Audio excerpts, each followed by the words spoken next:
Sir, C ബ്ലോക്കിൽ ചിന്നാടനും പരമശിവനും തമ്മിൽ വീണ്ടും തല്ലുണ്ടായി. അവൻ പല തവണയായി ചിന്നാടന്റെ മെക്കിട്ട് കയറണം. താൻ പോയി തൂക്കിയെടുത്തോണ്ട് ഓടോ ആ പരമശിവത്തെ. നിനക്ക് എന്തിന്റെ സൂക്കേടാടാ? മറ്റുള്ളവരോട് മര്യാദയ്ക്ക് പെരുമാറാൻ നിനക്ക് ഇവനോട് മാത്രം എന്താ ഇത്ര വലിയ സൂക്കേട്? സൂപ്രണ്ടിന്റെ കൈ കിട്ടിയാലുണ്ടല്ലോ പിന്നെ എനിക്കൊന്നും ചെയ്യാൻ പറ്റില്ല. അവനാണെങ്കിൽ സൂപ്രണ്ടിന്റെ ആളും. ഞാൻ വതളങ്ങിയ അങ്ങോട്ടും ഇങ്ങോട്ടും അറിയും. എന്താണ്? എനിക്കും ജീവിക്കണ്ടോ? അച്ഛന്റെ അസുഖം എങ്ങനെയുണ്ട്? പ്രഷർ പെട്ടെന്നൊന്ന് കൂടി കുഴഞ്ഞു വീണു. ഉടനെ ഇങ്ങോട്ട് കൊണ്ടുവന്നു. ഇവിടെ ഇപ്പോ മെഡിക്കൽ കോളേജിൽ അഡ്മിറ്റ് ചെയ്തിരിക്കുക. അതുകൊണ്ട് നേരിട്ട് പറയാൻ വന്നതാ. ഓ, ഇങ്ങോട്ട് കൊണ്ടുപോടോ. ചെല്ലറങ്ങട്.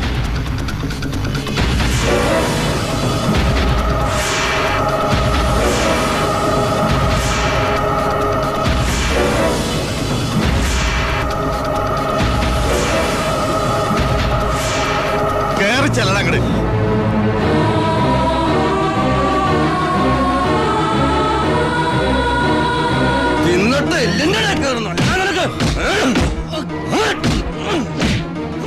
മോളെ നീങ്ങ പോലും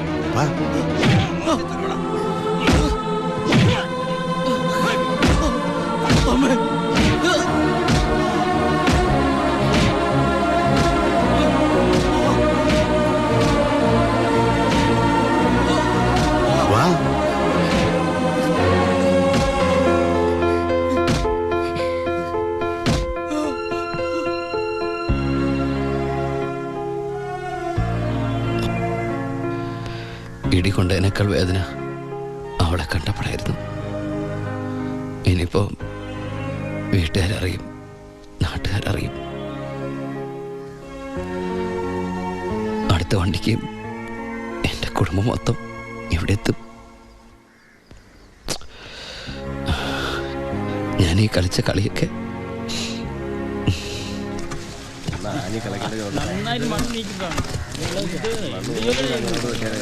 പരമശിവം, നിനക്കൊരു വിസിറ്റർ ഉണ്ട്. ഈശ്വര, അമ്മയായിരിക്കും.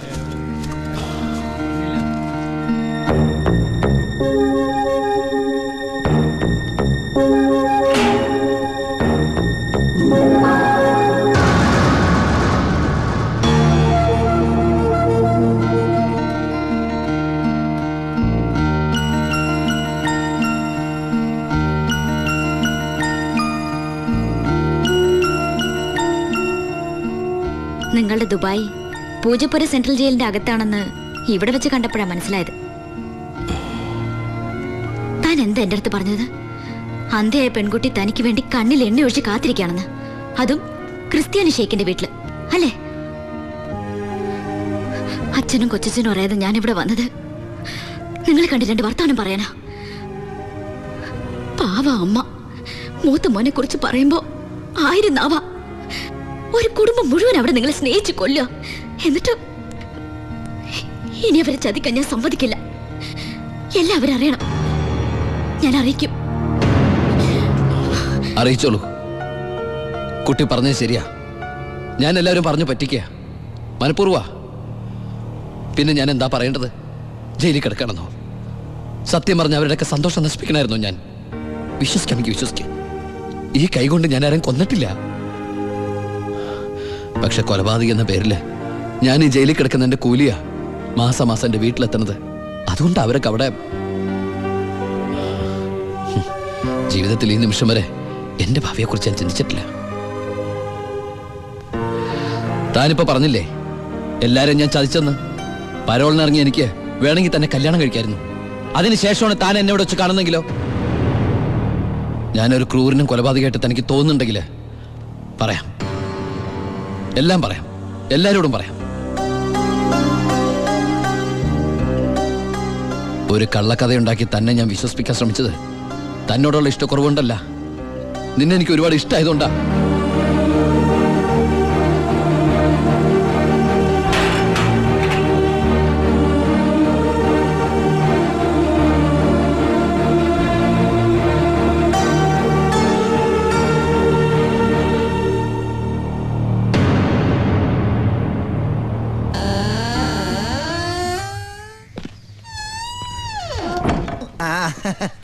എടാ, എന്നെ നിന്റെ ഒപ്പം ഇറക്കി വിട്ടാ മതി. ഇവിടുത്തെ ഏമാനോട് കാല് പിടിച്ച് ഞാൻ പറഞ്ഞു, കേട്ടില്ല. ദേ ചവിട്ടി പുറത്താക്കി. ആരെ നീ നോക്കണത്? നമ്മുടെ ആൾക്കാരെയും കണ്ടില്ല. ആ അവർക്കാർക്ക് ഇനി നിന്നെ വേണ്ടായിരിക്കും. നീ വിഷമിക്കണ്ട, അത്യാവശ്യം ദുബായ് സാധനങ്ങൾ വാങ്ങാനുള്ള കാശ് എൻ്റെ കയ്യിലുണ്ട്. പിന്നെ ഒരു ഡ്യൂട്ടി പെയ്ഡ് ഷോപ്പും ഞാൻ അടിച്ചു മാറ്റിയിട്ടുണ്ട്.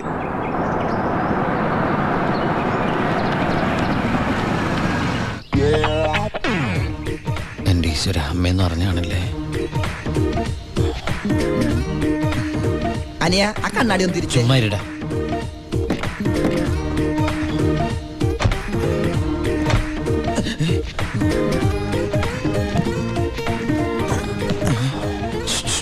ഷൂവോ? ഷൂ അല്ല, ചെരുപ്പ്. അങ്ങോട്ട് നോക്കിയേ.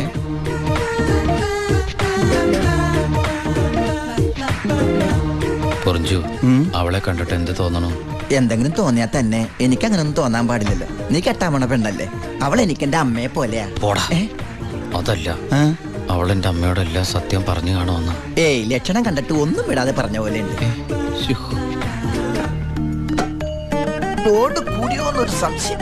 മോനെ ഉണ്ണി, എനിക്ക് വിശ്വസിക്കാൻ പറ്റുന്നില്ല. ജയിലിൽ കിടന്ന കാര്യം വിശ്വസിക്കാൻ പറ്റില്ല. അമ്മേ. ഉണ്ണി,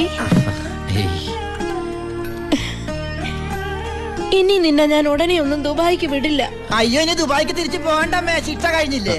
ശിക്ഷയോ? അല്ല, ഈ അറബിയുടെ കൂടെ പണിയെടുക്കാന്ന് പറഞ്ഞാ അതിലും വലിയ ശിക്ഷയുണ്ടോ അമ്മേ? ഇവന് മനസ്സിലായില്ലേ പൊറിഞ്ചു? അന്ന് വന്നപ്പോ വേറെന്തോ പേരാണല്ലോ പറഞ്ഞത്. അതെ, ബിജു. ഈ അറബികൾക്ക് ബിജു എന്നുള്ള വാക്ക് നാവില് വഴങ്ങില്ല. അതുകൊണ്ട് അവര് പൊറിഞ്ചു പൊറിഞ്ഞുന്നാ വിളിക്കണതേ. ഉദാഹരണത്തിന് സോഡേനെ അമ്മ സോഡാന്നല്ലേ പറയണത്. എനിക്ക് സോഡാന്ന് പറയാൻ അറിയാൻ പാടില്ല, ഞാൻ ഷോഡാന്നാ പറയണ. അതായത് മക്കളിരിക്കെ, അമ്മ ചായ കൊണ്ടുവരാം. അമ്മേ, അപ്പുറത്തെ വീട്ടിലെ കുട്ടി അമ്മയോടൊന്നും പറഞ്ഞില്ലല്ലോ അല്ലേ? ആ, പറഞ്ഞു പറഞ്ഞു. കണ്ടോ, ഞാൻ പറഞ്ഞില്ലേ, പറയും പറയും. അമ്മേ, ഞാൻ നീ തിരിച്ചു വന്നാലുടൻ അവളെ കല്യാണം കഴിച്ചോളാമെന്ന് പറഞ്ഞ കാര്യവും ഞാൻ അറിഞ്ഞു. ഞാൻ അപ്പോഴേ പറഞ്ഞില്ലേ അവൾ അങ്ങനെ പറയൂന്ന്. അവളെന്താ അങ്ങനെ പറഞ്ഞേ? എടാ, അവള് നിന്റെ ട്രാക്കിലായെന്ന്. Hello hello hello. ഫ്ലൈറ്റ് യാത്രയൊക്കെ സുഖമായിരുന്നോ? ഫ്ലൈറ്റിൽ വന്നവർക്ക് സുഖമായിരുന്നു. നമ്മള് തമ്മിൽ ദുബായിൽ വെച്ച് കണ്ടുമുട്ടിയ വിവരമൊന്നും ഞാൻ അമ്മയോട് പറഞ്ഞിട്ടില്ല. ദുബായിലോ? എപ്പോ? ജയിലില്. ആ, അല്ല, അമ്മയോട് കുട്ടി വേറെന്തൊക്കെയോ പറഞ്ഞു എന്ന് അമ്മ പറഞ്ഞല്ലോ. പണ്ടാരടങ്ങാണ്ട് വാടക എടുത്ത സ്ഥലം നശിപ്പിച്ച്.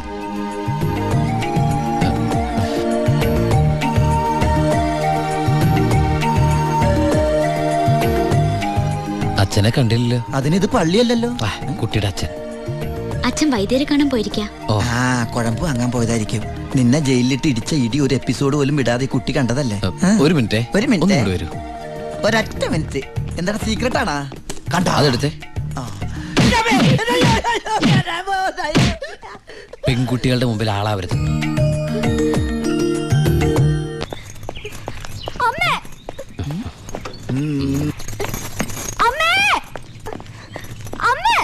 എന്താടി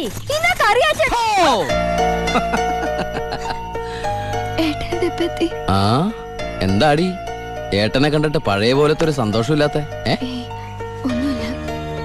എന്തിനാ മോളെ?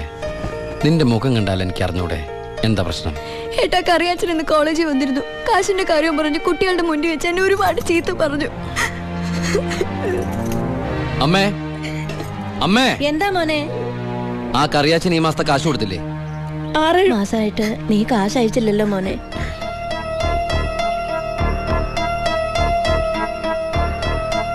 അപ്പൊ നമ്മുടെ കാശ് എവിടെ ബ്ലോക്ക് ആയണ്ടല്ലോടാ. എന്തായാലും കറിയാച്ചൻ എനിക്കൊന്ന് കാണണം.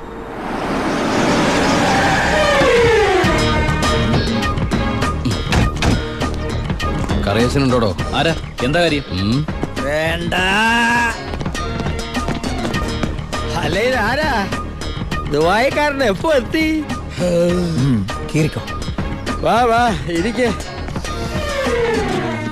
എന്റെ പൊന്ന് കറിയാച്ച, കുറച്ച് കരുണ കാണിക്കണം, ദയ ഉണ്ടാവണം. കരുണ, ദയ, അതെന്നതാ സാധനം?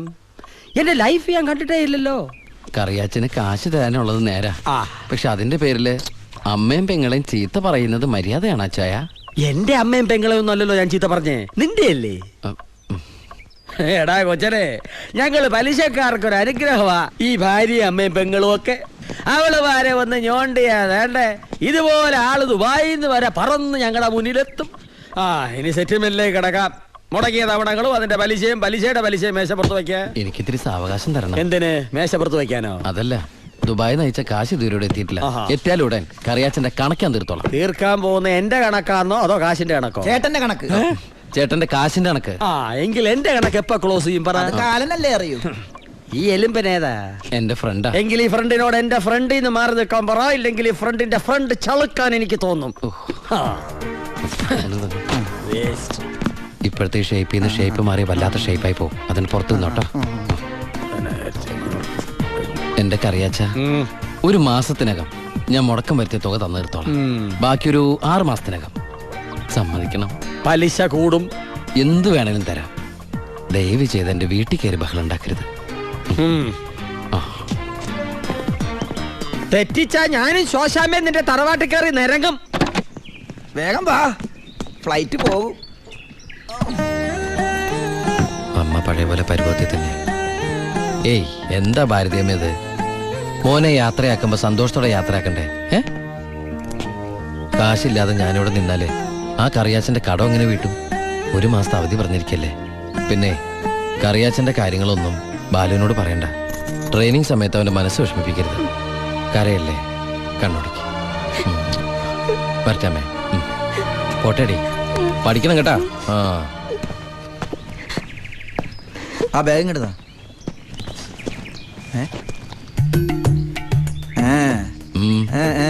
എന്താ കണ്ടില്ല, യാത്ര പറഞ്ഞില്ല അല്ലേ?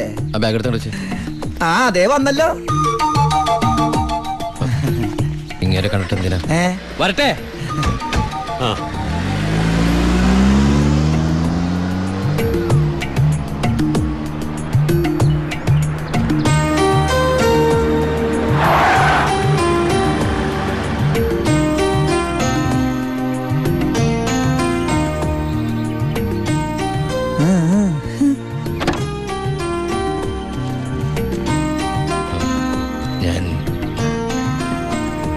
സത്യമായിട്ടും ദുബായിലേക്ക് തന്നെയാണോ പോണേ?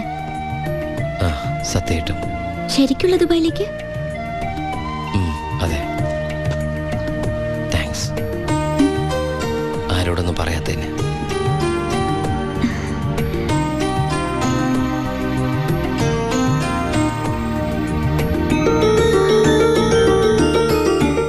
ഞാൻ വരും.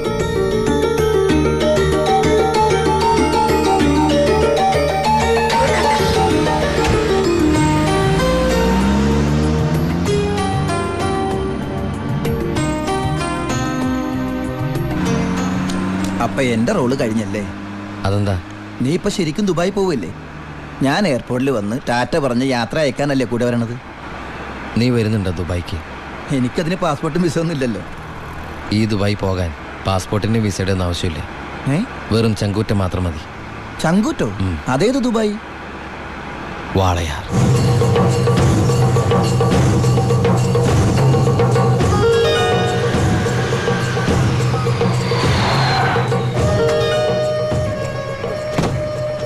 ഇങ്ങോട്ട് ഇറങ്ങണ.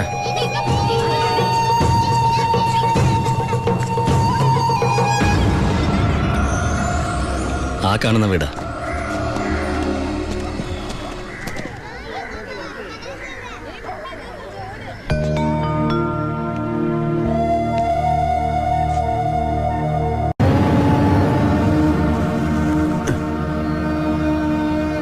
ശിവ,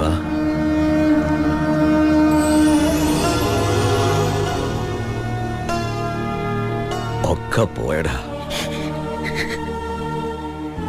ഇവളുടെ കെട്ടുതാലി വരെ വിറ്റിട്ട അവസാനമായിട്ട് നിന്റെ വീട്ടിലേക്ക് പണം അയച്ചത്. ഇനി വിൽക്കാൻ ഒന്നുമില്ല. നീ പോയ ശേഷം ആകെ ഒരു രാശിക്കുറവാ. ഒരു ലോഡ് പോലും മനസമാധാനത്തോടെ കടത്താൻ പറ്റിയില്ല. ലോഡടക്കം 4 വണ്ടി പോലീസ് പിടിച്ചു.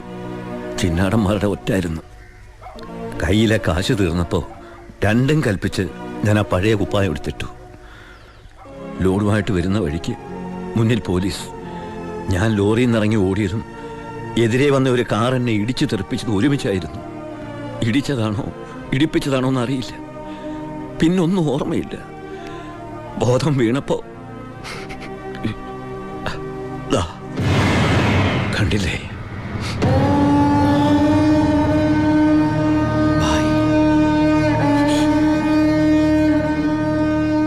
ചികിത്സയ്ക്ക് ലക്ഷങ്ങളായി. വീടൊക്കെ ആ വഴിക്ക് പോയി. കാലു പോയതോടെ ഞാൻ ഒന്നിനും കൊള്ളാത്തവനായി, വെറും വേസ്റ്റ്. വണ്ടി ഓടിക്കണമെങ്കിൽ വലത് കാലം വേണ്ടടാ ആക്സിലേറ്റർ ചവിട്ടാൻ. പോലീസ് വരുമ്പോ ഇറങ്ങി ഓടാനും വേണ്ടടാ കാല്. ഞാൻ ഒന്ന് ട്രൈ ചെയ്യാന്ന് പറഞ്ഞതാ, പക്ഷേ അപ്പൊ സമ്മതിച്ചില്ല. ഇവൻ എന്തെങ്കിലും പറ്റിയ എനിക്ക് സഹിക്കാൻ പറ്റൂടാ. ശിവ, നീ വന്ന വിവരം വാളയാറ് മുഴുവൻ അറിഞ്ഞു. നിനക്ക് സുഖമല്ലടാ? നീ ഇനി എപ്പോഴാ തിരിച്ച് നാട്ടിലേക്ക്? ഭായിയെ നിലയിൽ തനിച്ചാക്കിട്ടോ. തൽക്കാലം നാട്ടിലേക്കില്ല. പിന്നെ നമുക്ക് വീണ്ടും ഒന്നേന്ന് തുടങ്ങിയാലോ ഭായ്? വേണ്ടടാ, കിന്നാടന്മാർ സമ്മതിക്കില്ല. ഭരണം മാറി, പണവും സ്വാധീനവും ഇപ്പൊ അവരുടെ ഭാഗത്താ. ഇപ്പൊ ചെക്ക് പോസ്റ്റ് മുഴുവൻ അവരുടെ കൺട്രോളിലാ. അവർക്കില്ലാത്ത ഒന്നും നമുക്കില്ലേ ഭായ്? ബുദ്ധി. എന്നാലും കുറച്ച് കാശ് കൈ വേണ്ടടാ. ആ സത്യമൂർത്തി സഹായിക്കാതിരിക്കില്ല. നമ്മളും ഒരുപാട് ഉണ്ടാക്കി കൊടുത്തല്ലേ. ശ്രമിക്കാം ഭായ്. അച്ഛയ, നിന്റെ കൂടെ ഞങ്ങളും ഉണ്ടാ. പഴയ ഒരു ഉഷാർ വന്ന പോലെ. അടയ്ക്ക്, നിർത്ത ഓഫാക്കണോ? എങ്ങോട്ടാ ഇത്ര ധൃതിയില്? പഴയ കള്ളന്മാര് തന്നെയാണല്ലോ. എന്താടാ പരമേശ്വരം, നീ ജയിലിൽ നിന്ന് ഇറങ്ങിയ? അവിടെ എങ്ങനെ സ്ഥിരം കിടക്കാൻ പറ്റുമോ സാറേ? പണ്ടൊക്കെ ഈ പരമശിവത്തിന്റെ ലോറികൾ ചീറിപ്പാഞ്ഞു വരുമ്പോ ഈ ചെക്ക് പോസ്റ്റ് പടപടാന്ന് തുറക്കാറുണ്ട്. അതൊക്കെ പണ്ടല്ലേടാ. കുറച്ച് സാധനം വണ്ടിയിലുണ്ട്, ഒന്ന് പൊക്കി തന്ന് കാശം വീട്ടിലെത്തിച്ചേക്കാന്ന്.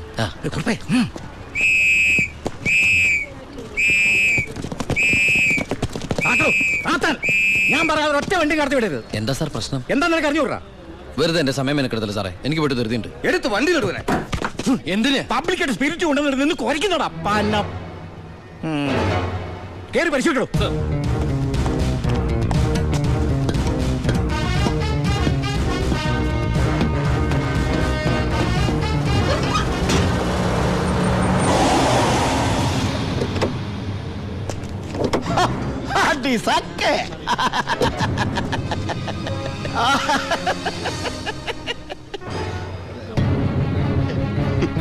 എന്തായടോ സാറേ? ഇത് വെറും വെള്ള.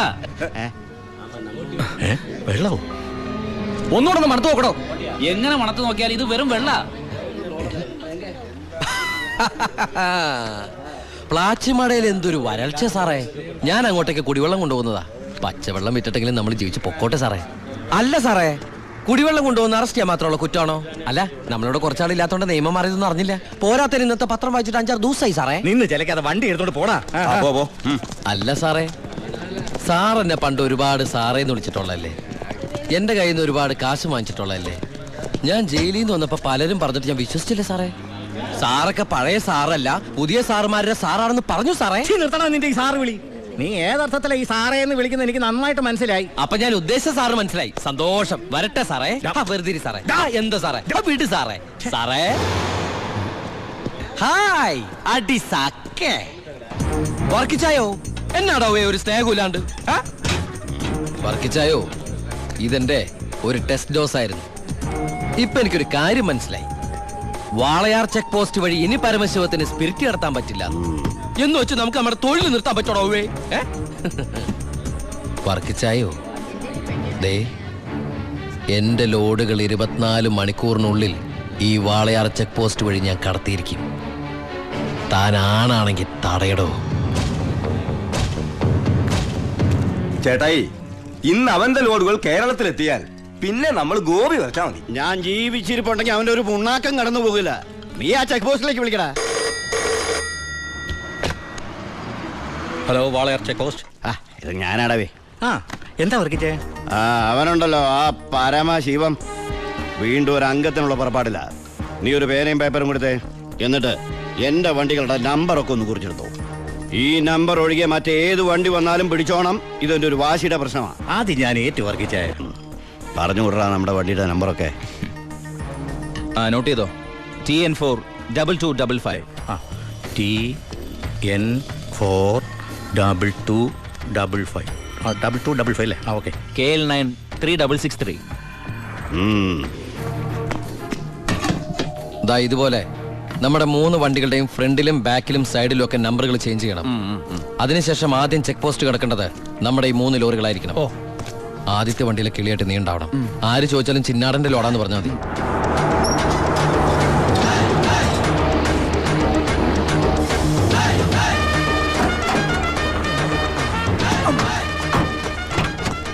നമസ്കാരം. ചിന്നാടൻ മുതലാളിയുടെ ലോറികളാ, 3 ലോഡുണ്ട്. എന്താണ് വണ്ടിയില്? പെട്രോളാ? അല്ല, ഡീസലാ. കുറുപ്പേ സർ, ചിന്നാടന്മാരുടെ ലോറിയാണ്. ആ നമ്പരല്ല ഒന്ന് ചെക്ക് ചെയ്തേ.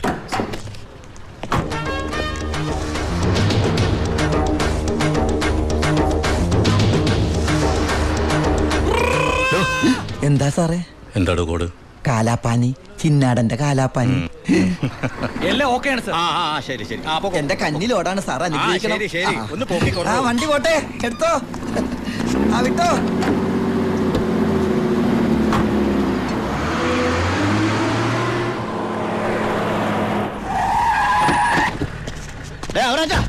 അവിടെ പോയി ചെക്ക് പോസ്റ്റിലൊക്കെ പറഞ്ഞു. കോഡ് മറക്കണ്ട, കാലാപ്പാനി. ശരി.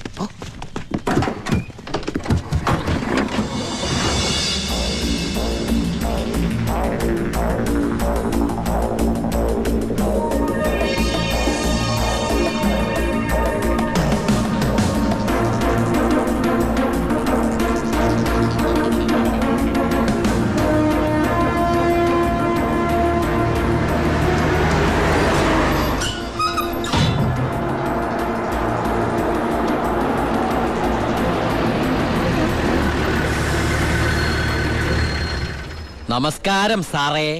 നീ എന്നെ സാറിന് വിളിക്കരുത്. സോറി സാറേ. അയ്യാ, ഒന്ന് പൊക്കി തരണേ. പൊക്കി തരാവടാ.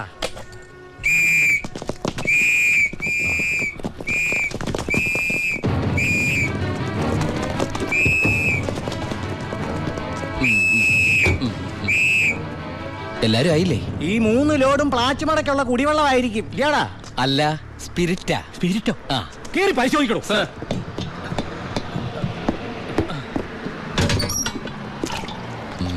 അമ്മയ്ക്കൊക്കെ സുഖമല്ലേ സാറേ? ഇവിടെ ഉള്ളവരൊക്കെ ഉണ്ണാക്കന്മാരെന്നാണോ നിന്റെ വിചാരം? എനിക്ക് മാത്രമല്ല സാറേ, ഇവിടെ നിൽക്കുന്ന കംപ്ലീറ്റ് ആൾക്കാരുടെ വിചാരം അതാണ്. ആ, സ്പിരിറ്റാ സർ, ഇതിലെ സ്പിരിറ്റാ സർ.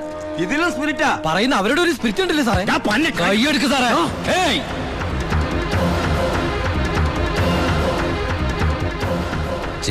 ചിന്നാടന്റെ ലോറിയിൽ സ്പിരിറ്റ് കടത്തുന്നതിന് എന്റെ മെക്കട്ടങ്ങനെ കേറിയണ്ടല്ലോ.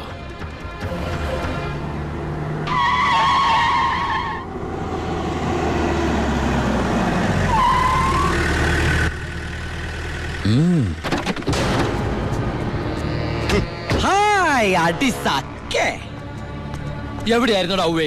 വണ്ടിയുടെ മുമ്പിലല്ലോ എസ്കോട്ട് വരുന്നത്. ഇവരെന്നെ സംശയിച്ചില്ലയോ? നീ വടാ അവിടുന്ന്. എന്നതാണോ പ്രശ്നം? ഈ ലോറികൾ ആരെന്നുള്ളതാ പ്രശ്നം. ഇതെന്റെ ലോറികൾ തന്നെ. കേട്ടല്ലോ, എല്ലാരും കേട്ടല്ലോ. കള്ള സ്പിരിറ്റുമായിട്ട് വന്ന ഈ 3 ലോറികളും നമ്മുടെ ബഹുമാനപ്പെട്ട വർക്കിച്ചിന്റേതാണെന്ന്. ഇത് നമ്മുടെ ലോറികളല്ല. അത് തന്നെയാണോ ഞാനും പറയാൻ വന്നത്. ഇത് നമ്മുടെ ലോറികളല്ല. ഇത് വർക്കിച്ചിന്റെ ലോറി തന്നെ. ഇത് കൊച്ചുവളുടെ പേരിലായിട്ടിരിക്കുന്നത് ചഞ്ചൽ. ഇത് എന്റെ ലോറികളെ അല്ല. അല്ലേ? അല്ലെന്ന് പറഞ്ഞില്ലേ? അപ്പൊ ഓക്കെ. വർക്കിച്ചായന്റെ ലോറികൾ അല്ലെങ്കിൽ നമുക്ക് പിടിച്ച് അകത്തിട്ടല്ലോ സാറേ. എന്തായാലും ഉടമസ്ഥൻ വരുമല്ലോ, അപ്പൊ അയാളെയും പിടിച്ച് അകത്തിടാം. എങ്ങനെയുണ്ട് എന്റെ ഐഡിയ? സാറിന് ടോയ്ലറ്റ് പോകാൻ പറ്റുന്നുണ്ടോ? ഫേസ് വല്ലാണ്ടിരിക്കണു. വർക്കിച്ചായ ഒന്ന് ഇങ്ങോട്ട് വന്നേ. വന്നേന്ന് ഇങ്ങോട്ട് വന്നേന്ന് ഞാനല്ലേ വിളിക്കണേ. വർക്കിച്ചന് ലോറിയിൽ ലോഡ് അടക്കം വൻ നഷ്ടം വരുമെന്ന് എനിക്കറിയാം. വർക്കിച്ചന്റെ വണ്ടികളുടെ നമ്പർ ഉപയോഗിച്ച് എന്റെ ലോറികൾ 1 മണിക്കൂർ മുമ്പ് പാലക്കാട് അതിർത്തി കടന്നു. ഇനി മഷിയിട്ട് നോക്കിയാലും കിട്ടില്ല. എന്തിനാ വർക്കിച്ചൻ എന്റെ റൺവേ കയറി കളിച്ചത്? അതുകൊണ്ടല്ലേ ഞാൻ കയറ്റി കളിച്ചത്. ഇനി എന്റെ റൺവേ കയറി കളിച്ച ഇതൊരു സാമ്പിൾ വെടിക്കട്ട. തൃശൂർ പൂരം കാണാൻ പോകുന്നേ ഉള്ളൂ. വരട്ടടവേ. ഒന്ന് തള്ളിക്കേ. അയാളെ വിളി. സാറേ ഒന്ന് പൊക്കിക്കേ.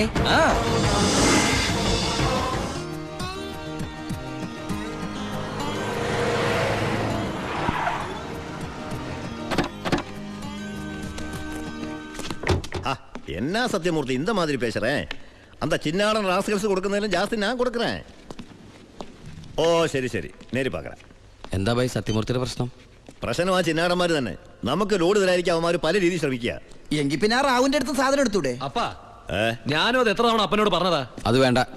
ആ സ്പിരിറ്റ് ഉപയോഗിക്കാൻ കൊള്ളില്ല. അത് സെക്കൻഡ് ക്വാളിറ്റിയാ. അതെ, ഈ ബിസിനസ് നമുക്ക് മോക്ഷം കിട്ടാനേ നടത്തണമെന്നല്ലോ. അങ്ങനെ പറയരുത് ജോണി. ചെയ്യുന്നത് സ്പിരിറ്റ് കച്ചവടമാണെങ്കിലും അതിലുണ്ട് ഒരു നേരുന്നറിയും. ഇന്നേ വരെ നമ്മുടെ സ്പിരിറ്റ് ഉപയോഗിച്ചിട്ട് ആർക്കൊന്നും സംഭവിച്ചിട്ടില്ല. ആ വിശ്വാസം നശിപ്പിക്കരുത്. എന്ന് വെച്ചാൽ സത്യമൂർത്തിയുടെ ജോണി, നീ ഇതിലിടപെടണ്ട. ഓ ശിവ, അവനൊന്നും അറിയില്ല, വിട്ടുകള. ഏയ്. ഞാനേ സത്യമൂർത്തി ഒന്ന് കണ്ടിട്ട് വരാം. ആ ശിവ, നിനക്കൊരു കത്തുണ്ടായിരുന്നു ദുബായിന്ന്.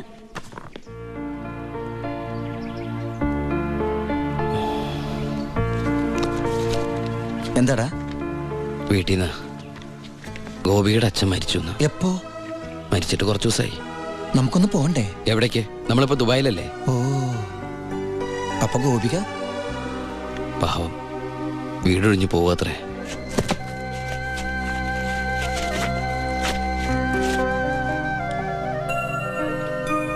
എന്നാ ഞങ്ങള് നാട്ടിലെ വീട്ടിലാരും ഇല്ലാത്ത സ്ഥിതിക്ക് മോളെ ദിവാകരന്റെ വീട്ടിൽ തന്നെ ആയിരിക്കും താമസിപ്പിക്കുക അല്ലേ? അതിൽ ചെറിയൊരു പ്രശ്നമുണ്ട്. കല്യാണം തുടങ്ങി ഇവളുടെ ബാധ്യത മൊത്തം എൻ്റെ തലയിലാകുമോന്ന് വൈഫിനൊരു പേടി. 1-2 വട്ടം സൂചിപ്പിക്കുകയും ചെയ്ത്. അതുകൊണ്ട് ഇലയ്ക്കും മുള്ളിനും കേടില്ലാതെ ഞാനൊന്ന് തീരുമാനിച്ചു. തൽക്കാലം ഗോപി ഒരു ഹോസ്റ്റലിലാക്കുക. അവിടെ അടുത്തൊരു തുണിക്കടയിൽ ജോലിയും ശരിയാക്കിയിട്ടുണ്ട്. ഇനിയിപ്പോ ആരെ ആശ്രയിക്കാതെ ഇവൾക്ക് ജീവിക്കാൻ കഴിയുമല്ലോ. വൈകി അവിടെ എത്താൻ രാത്രിയാവും.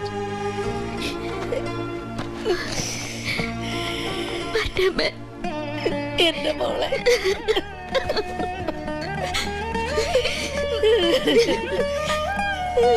നിന്നെ ഹോസ്റ്റലിൽ നിർത്താനും തുണിക്കട പണിയെടുക്കാനും ഒന്നും ഞാൻ സമ്മതിക്കില്ല.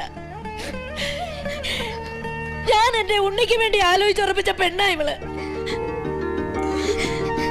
അവൻ ദുബായിന്ന് വന്നാൽ ഉടനെ ഇവരുടെ കല്യാണം നടക്കും. 10 ദിവസം മുമ്പ് ഇവൾ ഈ വീട്ടിലേക്ക് കയറിയെന്ന് വിചാരിച്ച് ഒന്നും സംഭവിക്കാൻ പോണില്ല.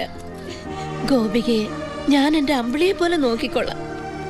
അവളെ എനിക്ക് തന്നൂടെ? ഈ നല്ല മനസ്സിനെ നിങ്ങളൊക്കെ ദൈവം അനുഗ്രഹിക്കട്ടെ.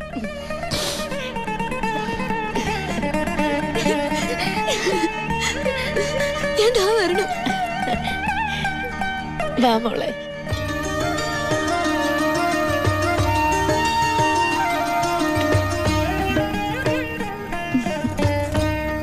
വലതുകാല് വെച്ച് കയറിക്കോ മോളെ.